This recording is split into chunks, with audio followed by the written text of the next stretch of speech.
was only when I went back and said, whoa, hold on one second. I'm going to dive into this and rework this and spend some time with it that I got the quality that I wanted finally. So again, it goes back to the value system we talked about earlier. We value things for what they're worth here. We value things for efficiency and time. And I think that the time is better spent not being efficient and rapid with the book, but being effective and taking time over time to craft something that has value and meaning behind it.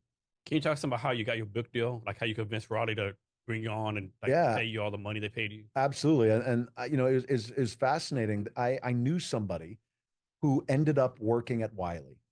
And, the old saying of it's not what you know, it's who you know. I am the embodiment of that in this situation. I knew somebody who worked, they're no longer at, but they worked at Wiley.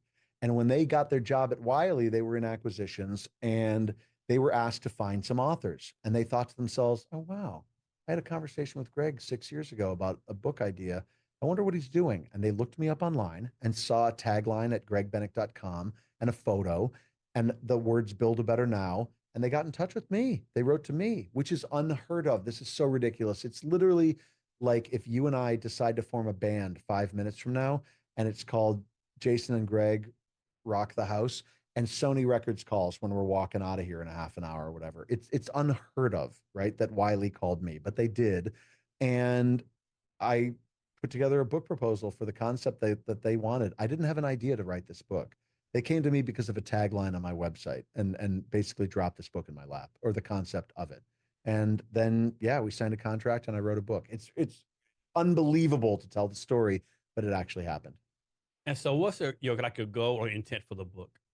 Uh, I want to sell you that copy. No, I'm kidding. No, I only brought one. I brought my own copy of the book today. The point is, my goal with the book is to have conversations about the book. My goal with the book is also to have people respond to the ideas in the book. And I even say, spoiler alert at the end, get in touch with me. Tell me what the book meant to you. So I want to have conversations about it. I would love to have people read it. It's done well so far as an Amazon bestseller, and it went to number 2 in business management, which is interesting because ultimately it's a personal development book more than it is, I think, a business book. But it's a book which talks about creating space and opportunity for us. So it's interesting that what I really want is not to sit on piles of gold as a result of this book selling. I would love to have conversations with people about the book. I think that'd be fascinating, absolutely fascinating. We had great conversations, great connections, great keynotes. I would love to be speaking more about the ideas in the book. And I found that that's been true as well. Like this morning, the keynote that I did this morning was all about the ideas in the book. I mean, every attendee got a copy of the book. It was all about the ideas in the book. So I'd love to have more speaking opportunities like that.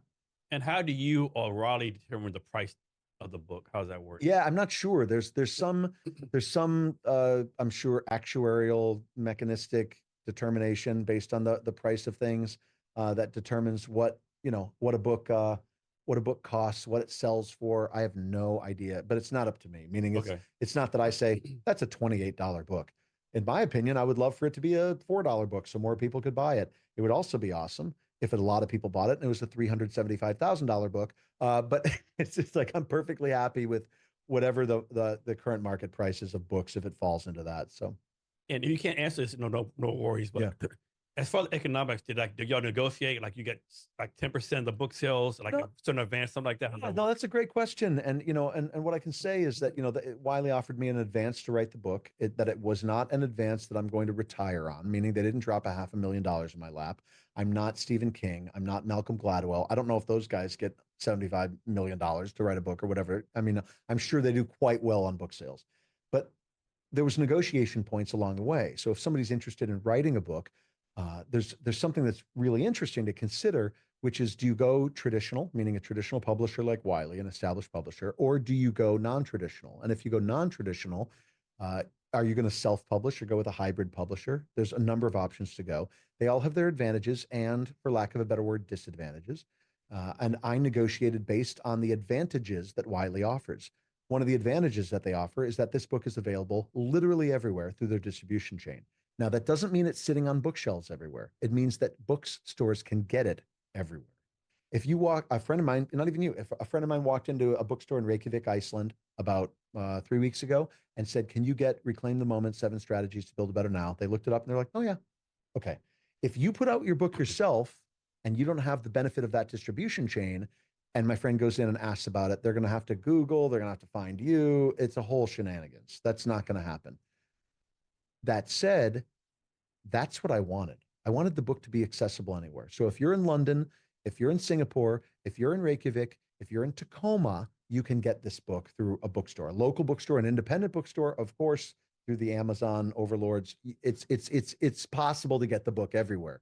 Now, given that level of accessibility, I was willing to make compromises that somebody else might not make given different conditions.